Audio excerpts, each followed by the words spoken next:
Are you a leader suffering from decision fatigue? Well, join the club. But there are some leaders who have figured out how to manage the demands and responsibilities they have and still maintain balance and energy and focus. Want to know what their secrets are? Watch this short video.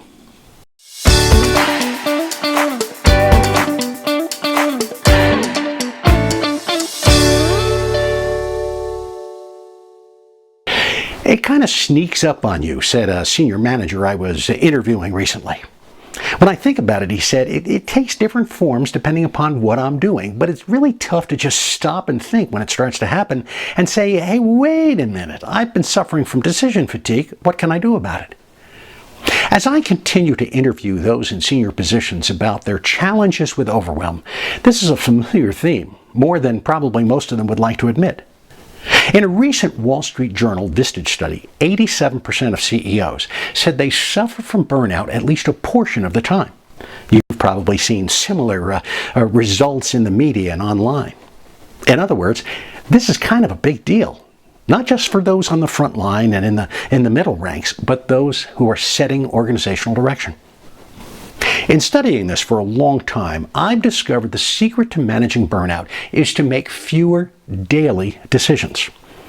Of course, this is a heck of a lot easier said than done, isn't it? But as with so many challenges, a good portion of it is in your head, isn't it? In other words, changing your mindset. Now, you're probably thinking, hey, tell me something I don't know. But that's not really the point of this post. I try to be as practical as possible in what I teach others. So that leaves us with the question, of course, well, how do I reduce the number of daily decisions I make and still maintain my productivity? But here's an insight. Is personal productivity really the most important thing senior leaders should be worried about?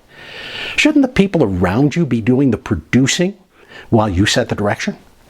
And doesn't setting direction require time to think and reflect without hustling from one task to another or bobbing and weaving between all the distractions? If you're doing that, you're probably more managing than you are leading. Here's one of the things I know about senior leaders who don't suffer from burnout. They don't make anywhere near the number of daily decisions as those around them. Now, if you don't believe this, watch them for a while and see what they do and what they don't do. They have fewer conversations. They attend fewer meetings, and they say a lot less in those meetings. They spend a lot less time managing email. They delegate everything that can be delegated, and they are almost non-existent on social media. I've been amused, for instance, that most of these people don't seem to be active on LinkedIn. Now, you might think, wow, they're a top dog. They must have thousands of connections. Nope. I've searched the names of hundreds of senior leaders. Most of them have fewer than 100 connections, and they haven't posted anything on their account for a long time. Now, I suspect that when LinkedIn became a thing maybe 10 years ago or so, these people said to an assistant someplace, hey, build me a profile. I guess I should be on there in some way.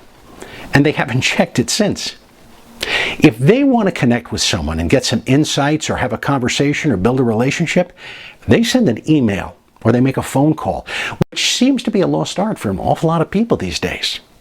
And by the way, if they need a person's phone number, they delegate the search for that to someone and have that person set up the conversation in advance on their calendar.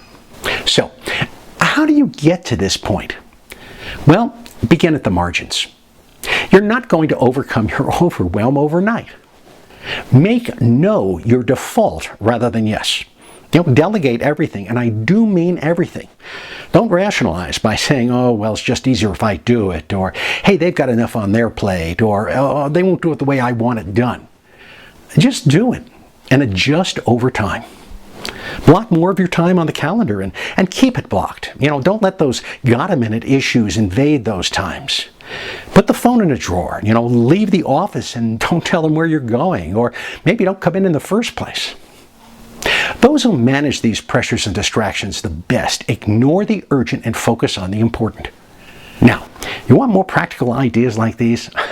I've got a bunch of them. They're in my book, Overcoming Overwhelm. Shoot me an email at bobw@commonsenseenterprises.net and I'll send you a copy. Absolutely no charge. A wise man once told me, leaders build roads and managers fix the potholes. Kind of sums it up nicely, doesn't it? So, Which one are you? I'm Bob Wendover.